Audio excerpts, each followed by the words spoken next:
열왕기하 15장 27절로 38절까지의 말씀 한 목소리로 말씀 합독하시겠습니다. 유다의 왕 아사랴 제52년에 르말랴의 아들 베가가 이스라엘 왕이 되어 사마리아에서 20년간 다스리며 여호와께서 보시기에 악을 행하여 이스라엘로 범죄하게 한 느밧의 아들 여로보암의 죄에서 떠나지 아니하였더라. 이스라엘의 왕 베가 때에 아수르 왕 디글랏 빌레셋이 와서 이온과 아벨벳 마야가와 야노아와 게데스와 하솔과 길르앗과 갈릴리와 납달리 온 땅을 점령하고 그 백성을 사로잡아 아수르로 옮겼더라.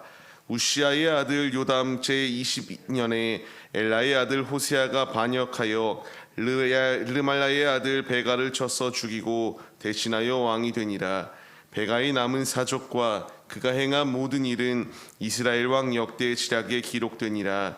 이스라엘의 왕 르말라의 아들 베가 제2년에 유다 왕 우시아의 아들 요담이 왕이 되니 나이가 25세라. 예루살렘에서 16년간 다스리니라. 그의 어머니의 이름은 여루사라 사독의 딸이더라. 요담이 그의 아버지 우시아의 모든 행위대로 여호와께서 보시기에 정직히 행하였으나 오직 산당을 제거하지 아니하였으므로 백성이 여전히 그 산당에서 제사를 드리며 분향하였더라. 요담이 여호와의 성전의 윗문을 건축하니라. 요담의 남은 사적과 그가 행한 모든 일은 유다 왕 역대 지략에 기록되지 아니하였느냐. 그때의 여호와께서 비로소 아람 왕 르신과 르마야의 아들 베가를 보내어 유다를 치게 하셨더라. 요담이 그의 조상들과 함께 잠에 그의 조상 다윗 성의 조상들과 함께 장사되고 그 아들 아하스가 대신하여 왕이 되니라. 아멘. 할렐루야. 오늘도 예배의 자리 가운데 모이신 성도님들 주님의 이름으로 환영하고 축복합니다. 오늘 같이 나눌 말씀의 제목은 근본적인 문제를 해결하라라는 말씀의 제목 가운데서 은혜를 나누도록 하겠습니다. 우리가 근본적인 문제를 해결한다라고 하는 것은 참으로 중요합니다. 내가 그 문제가 왜 발생하였고 어떻게 해결해야 될지에 대한 해결책을 모르게 되면은 자꾸만 헛된 선택을 하게 되고 이 헛된 선택 가운데서 더욱더 잘못된 자리 가운데에 나아갈 수밖에 없기 때문입니다. 예를 들면 병에 걸렸습니다. 병에 걸리면 이 병에 맞는 진단을 의사에게 나와 해야 하고 그에 맞는 처방을 받아 병 가운데서 자유함을 얻어야 마땅합니다. 하지만 이 말씀 가운데에서 이 북이스라엘과 남유다 모두는 분명히 죄라고 하는 병이 들었습니다. 죄를 범하지 말아야 하는 자리 가운데 있어야 함에도 불구하고 죄를 짓게 되었고 이 죄의 자리 가운데서도 끊임없이 하나님께서 하나님의 선지자들을 통하여 돌아와야 된다라는 것을 촉구하였지만 여전히 자신의 마음대로 행동하게 되어 결국 하나님께서 그들을 심판하시고 징계하시며 주님의 길로 돌이키기 위한 주님의 은혜의 방편이 있었음을 우리가 발견할 수 있게 됩니다. 우리는 오늘 말씀을 통하여 이제 근본적인 문제가 무엇인지 알았다면 여호와께로 돌아와야 되는 이 자리 가운데 우리가 거해야 됩니다. 북이스라엘과 남유다의 모습을 보시기 바랍니다. 아무리 하나님이 말씀하셔도 들을 생각이 없었던 것이 그들의 모습이었어요. 베가가 이제 북이스라엘에 이와 같이 반역을 일으켜 왕이 되었습니다. 그가 20년간 나라를 다스렸다. 그가 나라를 다스렸다라고 20년간 다스렸다라고 하는 것은 왕으로서 통치력은 어느 정도 인정받아 마땅합니다. 하지만 하나님의 평가는 여전합니다. 악을 행하였던 그들의 모습 가운데서 여로보암의 죄악을 떠나지 아니하였던 모습이 그들의 모습이다라고 이렇게 평가하시며 하나님의 뜻대로 살지 아니하였던 북이스라엘을 책망하셨던 것을 발견할 수 있게 돼요. 베가는 20절 말씀과 같이 이제 그 자리 가운데에 친아수르의 정책을 펼쳤던 이 모든 것이 마음에 들지 않아 아수르와 대적하기 위하여 반역을 일으켰던 자입니다. 하지만 아수르의 힘은 생각보다 너무나 강하였어요. 지금 이 베가가 이 아수르의 공격 가운데서 온전히 이길 수 있는 그러한 힘이 없음에도 불구하고 굴복치 아니하고 끝까지 힘 대 힘으로 싸워보고자 하였던 모습이 분명히 놓여 있습니다. 하지만 오늘 말씀에서 무엇라 말씀하시는가? 이제 이런 악한 자리 가운데 계속 거하기 시작하니까 하나님이 일하시기 시작하였다.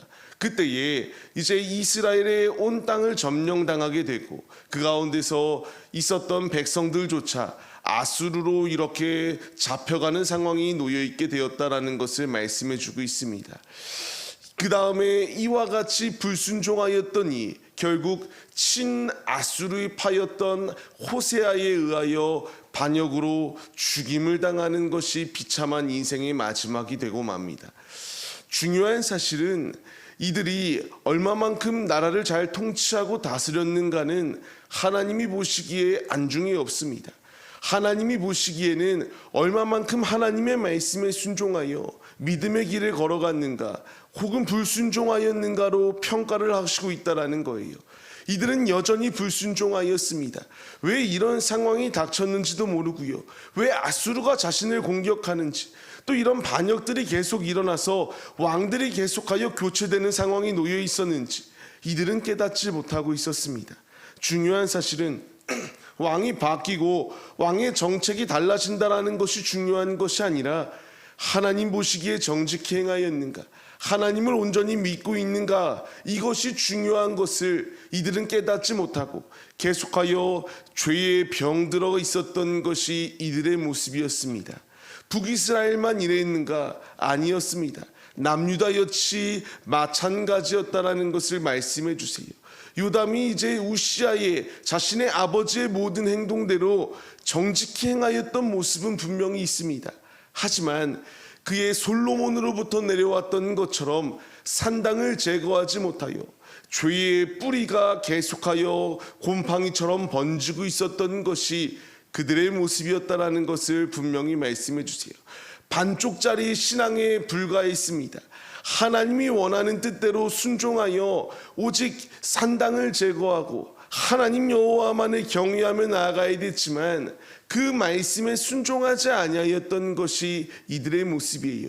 결국 하나님께서 37절 말씀과 같이 비로소 작정하시고 이제 아람과 그 베가를 보내어 유다를 치도록 이렇게 허락하셨습니다. 이 모든 일이 왜 일어났는가를 우리가 생각해 봐야 됩니다.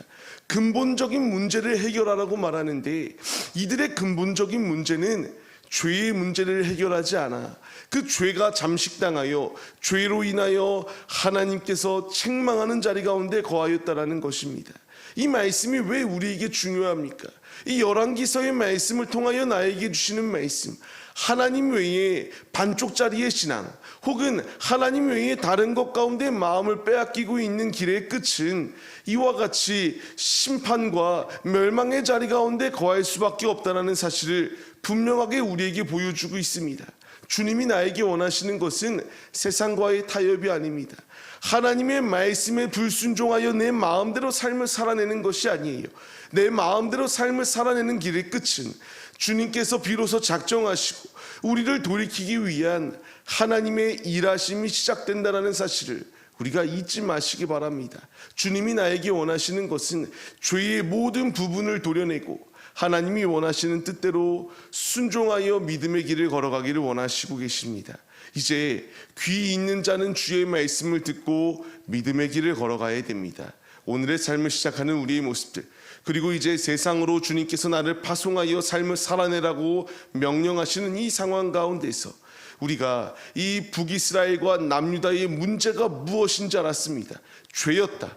이제 우리 역시 문제가 우리 앞에 닥쳐 있을 때에 그냥 우연하게 내 앞에 상황이 닥치는 것이 아니라 하나님께서 나에게 돌이키기 위한 메시지를 더하여 주시는 것이고 오직 주님만을 바라보며 주님으로 승리하게 하시기 위한 주님의 작정하심이 있다는 것을 기억하며 주님께 기도하시고 주의 말씀을 묵상하시며 주님 안에 답을 찾는 우리네 모습이 되시기를 주님의 이름으로 간절히 축원합니다. 이제 주님이 나에게 원하시는 것은 죄를 도려내고 성결한 삶을 살아내기를 원하십니다. 주의 말씀에 순종하여 온 마음과 정성과 뜻을 다하여 주님께 중심을 내어드려 주님께 잘하였다 칭찬받고 믿음의 자리 가운데 거하여 주님을 가장 기쁘시게 드리는 믿음의 예배자들의 모습이 우리네 모습이 되시기를 주님의 이름으로 간절히 축원합니다.